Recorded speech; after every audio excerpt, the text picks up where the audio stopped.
എതേറിയം USDTയുടെ 4 hour ചാർട്ടിൽ പോയപ്പോൾ അവിടുന്ന് ഒരു സപ്പോർട്ട് എടുക്കുന്നതായിട്ട് കണ്ടു. ചെറിയ തോതിൽ മാർക്കറ്റ് ഒന്ന് പുൾ ബാക്ക് ആയി വരുന്നുണ്ട്. അപ്പോൾ നമുക്ക് ലോങ് പൊസിഷന് ഒരു ചാൻസ് അവിടെ കിട്ടാൻ സാധ്യതയുണ്ട്. നേരെ 50 minutes പോയപ്പോൾ ഒരു ട്രെൻഡ് ലൈൻ വരച്ചപ്പോൾ അവിടെ ഒരു ബ്രേക്ക് ഔട്ട് കണ്ടു.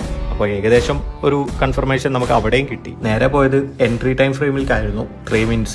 അപ്പോൾ അവിടെ പോയപ്പോൾ ആ ട്രെൻഡ് ലൈൻ ബ്രേക്ക് ചെയ്തിട്ട് പ്രൈസ് മേലോട്ട് പോകുന്നതായിട്ട് കണ്ടു. പ്രൈസ് ഏകദേശം ആ മാർക്ക് ചെയ്ത ഏരിയയിലോട്ട് വരേണ്ടതുണ്ട്. അതുകൊണ്ട് തന്നെ അവിടെ ട്രേഡ് എക്സിക്യൂട്ട് ചെയ്തു. അതിൻ്റെ SL വരുന്നത് ട്രെൻഡ് ലൈനിന് താഴെ, ഓർഡർ ബ്ലോക്കിന് താഴെ ആയിരുന്നു ഞാൻ വെച്ചിട്ടുണ്ടായിരുന്നത്. ഇതിൻ്റെ ടേക്ക് പ്രോഫിറ്റ് വരുന്നത് ഓർഡർ ബ്ലോക്കിന് നേരെ താഴെ വെച്ചു, പ്രീവിയസ് ഹൈയുടെ നേരെ താഴെ വെച്ചു.